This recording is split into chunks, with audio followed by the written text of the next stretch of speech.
Hello students, welcome in my class. Today we are solving question number 14 of exercise 7.9. 1 to 13 question आपके last video में solve हो चुके हैं. Question number 14 में हमारी स्टेटमेंट क्या है, 0 से 1 है limit and 2x plus 3 over 5x square plus 1 into D x. तो आपको यहाँ पर देखो पहले तो इंटीग्रेशन सॉल्व करना है. डेफिनेट इंटीग्रल का क्वेश्चन है. अब न्यूमिनेटर में 2 पार्ट हैं, तो इस तरह के क्वेश्चन हम पहले भी करते आए हैं. उसको सेपरेट कर देते हैं. तो ये 2x ओवर डिनोमिनेटर में फंक्शन एंड 3 बाय दिस. तो जैसे आप सेपरेट करोगे तो लिमिट को भी आपको दोनों सेपरेट फंक्शन के साथ अप्लाई करना होगा. इस तरह से लिखना आपको 2x over 5x square plus 1 dx plus 0 से 1 3 ओवर 5x स्क्वायर प्लस 1, क्योंकि दोनों में ही इंटीग्रेशन का डिफर रूल अप्लाई होगा. इतना क्वेश्चन तो आप पहले भी कर चुके हो. अगर लिमिट को छुपा दिया जाए इस तरह की फॉर्म में आप क्या करते थे 2 पार्ट है, सेपरेट फंक्शन बना लेते थे. अब लिमिट आई है तो दोनों फंक्शन के साथ आपको वही लिमिट अप्लाई करनी है. अब दोनों के साथ अलग अलग रूल अप्लाई होना है, इसलिए हम I1 I2 से डिनोट कर लेते हैं. पहले हम I1 को सॉल्व कर लेते हैं और बाद में इसी में हम आपका ये जो इंटीग्रेशन की वैल्यू आएगी सब सब्स्टिट्यूट कर देंगे. 2x over 5x square plus 1 into D x. अब आपको पता है इसका डेरिवेटिव यहाँ गिवन है, तो इसको हम क्या पुट करेंगे, सब्स्टिट्यूट करेंगे. 5x square plus 1 is equal to T. देखो x स्क्वायर आते ही पता चल जाता है कि डेरिवेटिव क्या आएगा, x की फॉर्म में आएगा. x हमारे पास है, बाकी एक्स्ट्रा वैल्यू अपने आप अरेंज हो जाती है. 5 2 10x dx is equal to dt. x dx की वैल्यू निकाल दो. x dx is equal to dt by 10 आ गया. और इसको 2 को भी आप बाहर कर दो. साथ साथ आपको लिमिट भी अरेंज करनी होगी, क्योंकि यहाँ पर फिर से आपका वेरिएबल चेंज हो गया. तो put x is equal to, इसी फंक्शन में आपको पुट करना है. x की जगह आप 1 रखोगे तो t कितना आएगा, 5 इंटू 1 का स्क्वायर 1 होता है. 5 प्लस 1 t हमारे पास कितना आएगा, 6 आएगा. ऐसे ही x के रिप्लेस में 0 रखोगे तो t की वैल्यू क्या आएगी, 1 आएगी. तो आपकी लिमिट क्या होगी, 1 से 6. और इसको फंक्शन की हमारी फॉर्म क्या आ जाती है, 2 को हम बाहर कर दें और x dx की वैल्यू आपको पता है dt बाय 10 आई है, 10 भी बाहर आ जाएगा और dt बाय में t, ये फॉर्म आ गई. और लिमिट भी आपकी 1 से 6 हो गई. अब नेक्स्ट स्टेप हमारा क्या है, इसे सॉल्व कर लें. 2 बाय 10 1 बाय 5 आ गया. dt बाय t का इंटीग्रेशन क्या होगा, log t, और लिमिट क्या है 1 से 6. अब इसके बाद आपको लिमिट पुट करनी है. 1 बाय 5 log 6 माइनस log 1, और log 1 की वैल्यू क्या होती है, 0. 1 बाय 5 log 6 रह गया. तो ये हमारे पास क्या आ गया, I1 की वैल्यू निकल आई है. इसी तरह से हम I2 की वैल्यू निकालेंगे. I2 की वैल्यू कैसे आएगी, I2 को लो, इसे सॉल्व करो. 0 से 1 है limit, 3 over 5x square plus 1 into D x. अब देखो कांस्टेंट है और नीचे हमारे पास क्या आ सकती है, x square plus a square की फॉर्म आ सकती है. लेकिन उसके लिए आपको क्या करना पड़ेगा, एक्स स्क्वायर का कोएफिशिएंट क्या करना पड़ेगा, 1 बनाना पड़ेगा. उसके लिए आपको 5 कॉमन लेना होगा, और 5 कॉमन लेने के बाद आपके पास एक्सप्रेशन कैसा आएगा, 1 बाय 5 बाहर लिख दो, क्या आएगा, एक्स स्क्वायर प्लस 1 बाय 5. और 1 बाय 5 को आप क्या लिख सकते हो, 1 बाय 5, 0 से 1, 3 भी बाहर कर दो, 3 बाय 5 हो जाएगा, क्योंकि कांस्टेंट टर्म है.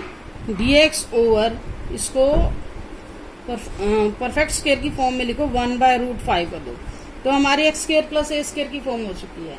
इसका इंटीग्रेशन क्या आएगा, 1 by x square plus a क्या होता है, 1 by tangent inverse x by 3 by 5 आपका बाहर आएगा constant, 1 by A tangent inverse x by ए.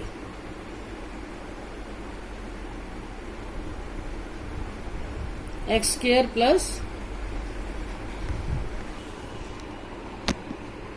यहाँ हमारा कौन सा रूल होगा, dx over x square plus a square की फॉर्म आ रही है, 1 by A tangent inverse x by A. तो ए के रिप्लेस में हमारे पास क्या, 1 by root 5, 1 by A tangent inverse x by A. A means 1/√5। अब आपको क्या करना है, इसे सिंप्लीफाई करना है। √5 हमारा ऊपर आ जाएगा बाय 1, टेंजेंट इनवर्स ये क्या आ जाएगा √5x, और हमारी लिमिट भी है। लिमिट में क्या करना होगा, इंटीग्रेशन यहाँ हो चुका है, लिमिट भी रख दो 0 से 1। लिमिट आपको ओनली वेरिएबल पार्ट में रखनी है, ये लार्ज ब्रैकेट लगा सकते हो। यहाँ क्या आएगा 3, इसको आप ऐसे का ऐसे रखो क्योंकि हम सिंप्लीफाई करते हैं तो हमारी टर्म डिनोमिनेटर में √5 आ जाएगा जो कि इरेशनल काउंट होगा। डिनोमिनेटर हम इरेशनल नहीं रखते, तो टेंजेंट इनवर्स x के रिप्लेस में रखोगे 1 तो √5 हो जाएगा, और x के रिप्लेस में रखोगे 0 तो टेंजेंट इनवर्स क्या आ जाएगा 0, और ये 0 पे उसकी वैल्यू होती है। तो हमारा क्वेश्चन का आंसर क्या आया 3√5 बाय में 5 इंटू टेंजेंट इनवर्स √5। अब हमारे पास I1 I2 दोनों की वैल्यू आ चुकी है, तो यहाँ फ्रॉम 1 I1 की वैल्यू क्या आई है I1 प्लस I2 दोनों लिख लो, और I1 की वैल्यू क्या आई है 1/5 log 6, I2 की वैल्यू क्या है 3√5 बाय में 5 टेंजेंट इनवर्स √5। ये क्वेश्चन कंप्लीट हो चुका है। क्वेश्चन नंबर 15 पे आते हैं। क्वेश्चन नंबर 15 हमारा क्या है 0 से 1 x इंटू e⁻x² dx। अब देखो इस क्वेश्चन में आपको क्या करना है, आपको अगर x इंटू e⁻x होता तो हम इंटीग्रेशन बाय पार्ट्स कर लेते, लेकिन यहाँ पर क्या है x² साथ में उसका डेरिवेटिव आपको पता है कि बना, तो हमें क्या पहले अप्लाई करना पड़ेगा सब्स्टिट्यूशन। तो यही चीज आपने ध्यान रखनी। कई बार बच्चे ये मिस्टेक कर जाते हैं, सोचते हैं यहाँ इंटीग्रेशन बाय पार्ट्स हो सकता है, नो, उसके लिए आपको यहाँ x इंटू e⁻x सिंपल होना चाहिए था, तब आप अप्लाई करते। जब यहाँ x² पावर आ गई है तो आपको पता है यहाँ डेरिवेटिव गिवन है, तो पहले सब्स्टिट्यूशन अप्लाई करोगे। इंटीग्रेशन बाय पार्ट्स वाली एक्सरसाइज में ऐसा क्वेश्चन है। इसको पुट किया t, x² को t रखो, 2x dx is equal to dt। x dx की वैल्यू क्या आई है dt बाय मिड, और साथ में हमें लिमिट भी चेंज करनी पड़ेगी।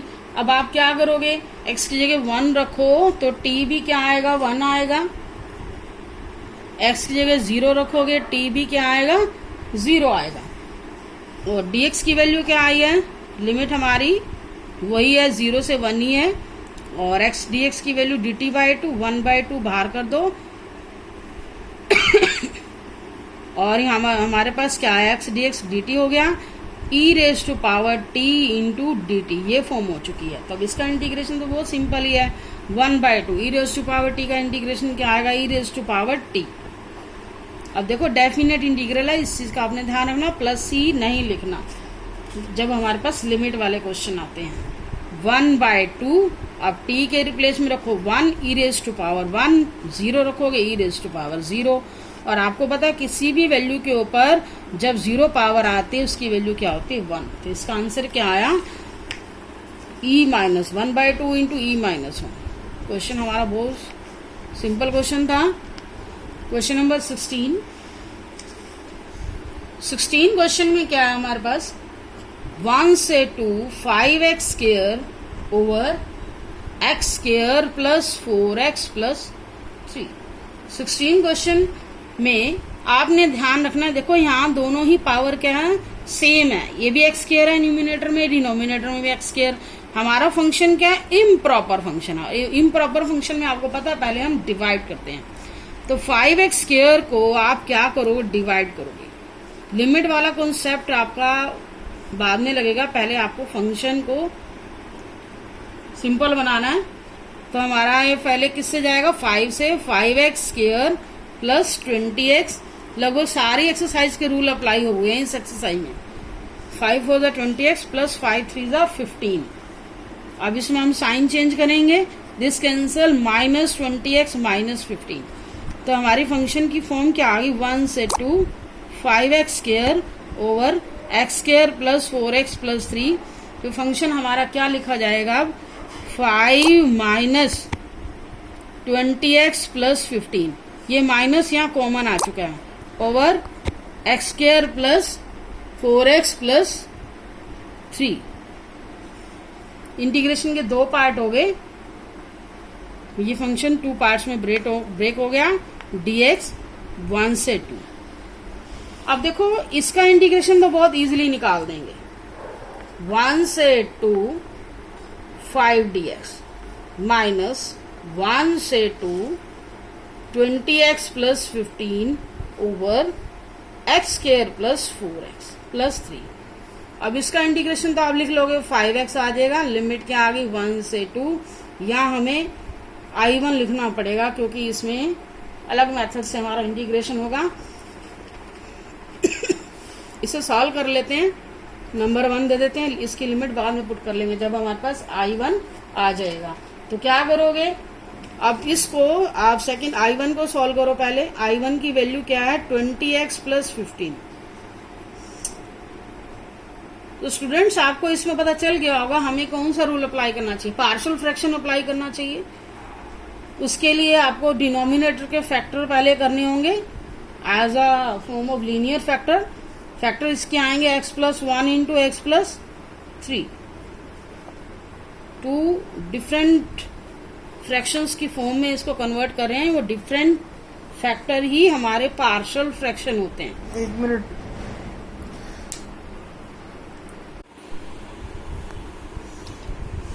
तो ये हमारे आप पार्शियल फ्रैक्शन करेंगे a over first factor over b over second factor.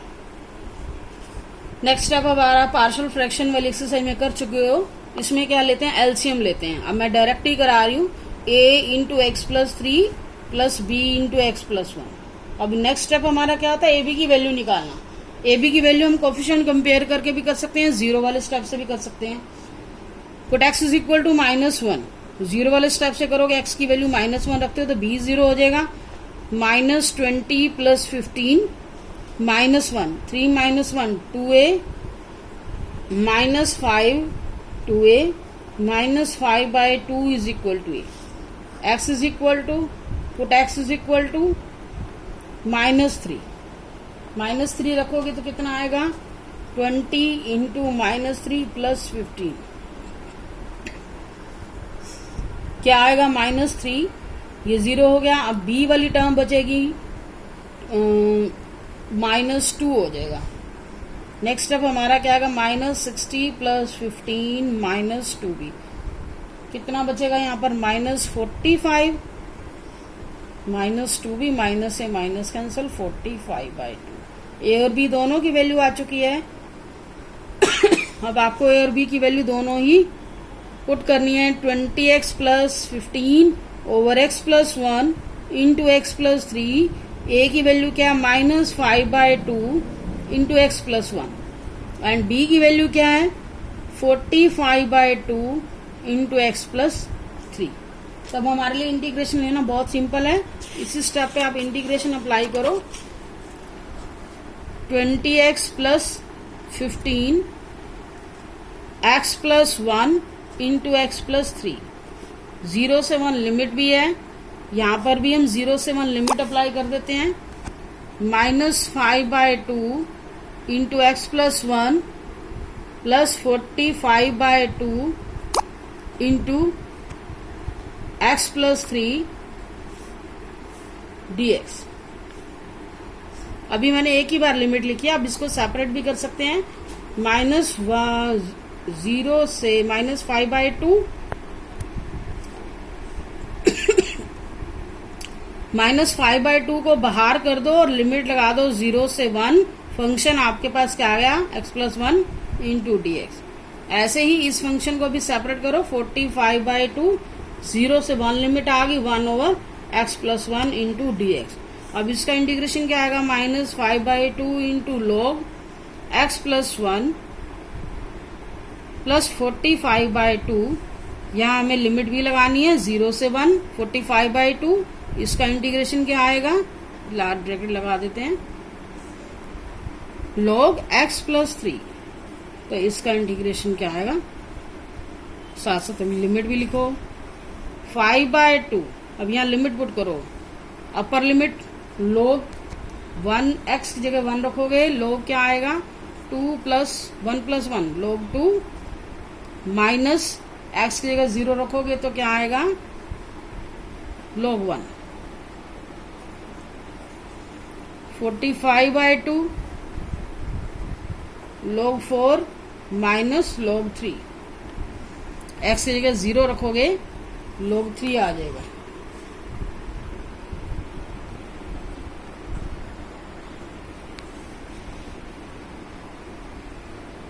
तो हमारे पास क्वेश्चन में क्या आया,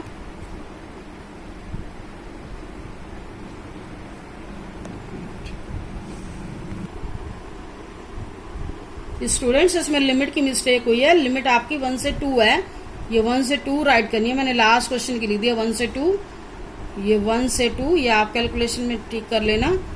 1 से 2, 1 से 2, लोअर लिमिट 1, अपर लिमिट 2, 1 से 2, इतना तो आप खुद भी चेंज कर सकते हो। अब देखो 2 + 1 कितना आएगा, यहाँ पर log 3 आएगा। 2 + 1 log 3 आएगा, और यहाँ 1 + 1 log 2 आएगा। 45/2 log 2 + 3 log 5 आएगा, और यहाँ 1 + 3 log 4 आएगा। तो -5/2 log 3/2 m-n की फॉर्म है, प्लस 45/2 m-n log 5/4। तो हमारे पास क्या आ गई, I2 की वैल्यू, I1 की वैल्यू। इसको 1 नंबर में पुट करो। तो 1 हमारा क्या था 5x, वहां हमने लिमिट अभी पुट नहीं की थी।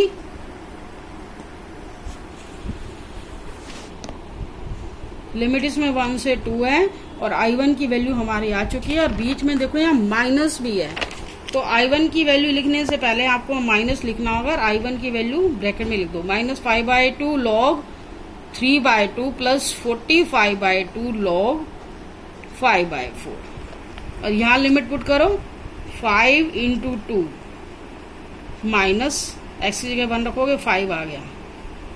ये आपका माइनस माइनस प्लस हो गया। 5/2 log 3/2, यहाँ क्या आ जाएगा -45/2 log 5/4। तो हमारे पास क्या आया लास्ट 5 × 2 = 10, 10 में से 5 आएगा, और बाकी स्टेप आपका एज इट इज रहेगा, वो हम ऑलरेडी सॉल्व कर चुके हैं। log 3/2 -45/2 log 5/4। तो क्वेश्चन आपका कंप्लीट हो चुका है। Thank you for watching video.